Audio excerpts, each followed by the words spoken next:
না, অত্রি কথা দিলেন তাই হবে। তুমি কোন দেবতাকে দেখতে চাও, কোন গুণের সাধন করতে চাও?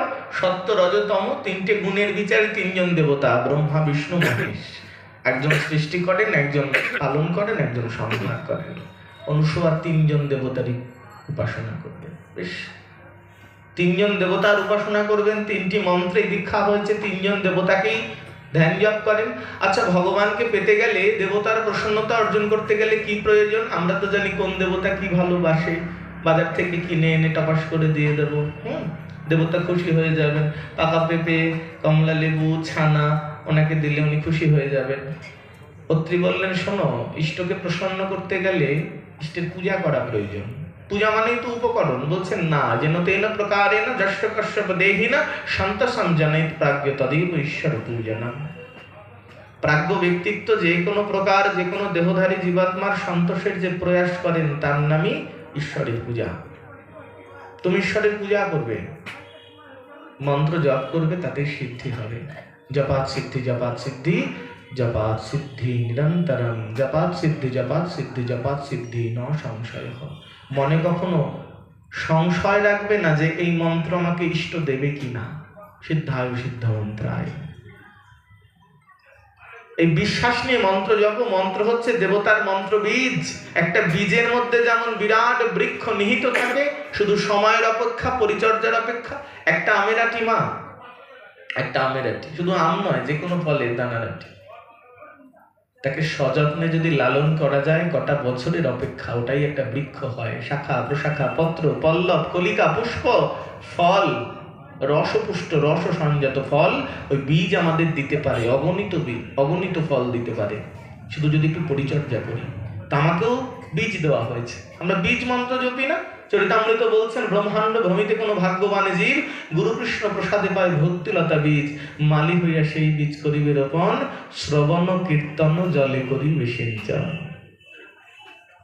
কথাটা এমনি এমনি তৈরি হয় না, সঙ্গবদ্ধ না হইলে যাবে রসাতলে। যে অনেকটা নিচের দিক, অনেকটা নিচের দিক। তোমরা তো জানো এই চিত্রটা, এই যে 14টা ক্ষেত্র, রসাতল অনেকটা নিচের ক্ষেত্র। আমরা তো ভুলকে আছি, মধ্যস্থ আছি। তো অতটা নিচে নেমে যাবো কেন? আমি দীক্ষা নিয়েছি তো, সকালে বিকাল জপ করি তো, নববিধান পড়ি তো, শতনাম পড়ি তো, গুরুগীতা পড়ি তো। সঙ্গে যেতে হবে কেন? শাস্ত্র বলছেন সঙ্গে যেতে হবে এই কারণে, আশ্রমে গিয়ে দীক্ষা নিয়ে এলে যে বীজ মন্ত্রটা, ওই বীজটা শুকিয়ে না যায়। সঙ্গে গেলে নাম, গুরু কথা কর্ণ দিয়ে যাবে, ওই বীজটা একটু জল পাবে, তবে দিনে দিনে বাড়িবে প্রেম ভক্তিলতা। হয়ে গেছে?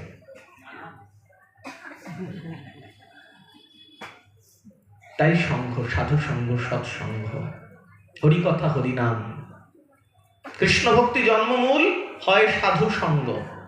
অত্রি বলছেন, সাধনদাতা গুরু হয়েছেন তো, সাধন শেখাচ্ছেন। সাধনা না করলে তো সাধ্য বস্তু পাওয়া যাবে না, যাবে? সাধন বিনা সাধ্য বস্তু কেহ নাহি পায়, কৃপা করি কহ রায় সে সাধ্য পাবার উপায়। মহাপ্রভু গিয়ে রামানন্দের কাছে জানতে চাইছেন গোদাবরী তীরে গিয়ে, সাধন বিনা সাধ্য বস্তু কেহ নাহি পায়। লম্বা চওড়া গল্প ভাষণ দেওয়া খুব সহজ, কিন্তু সাধন করে সাধ্য বস্তুকে অনুভব করা, প্রত্যক্ষ আত্মস্থ করা, আত্মসাৎ করা, সম্ভোগ করা খুব কঠিন কাজ। পরীক্ষা দিতে দিতে যেতে হয়। তাহলে আমাকে কি করতে হবে? তোমাকে সংযত হতে হবে,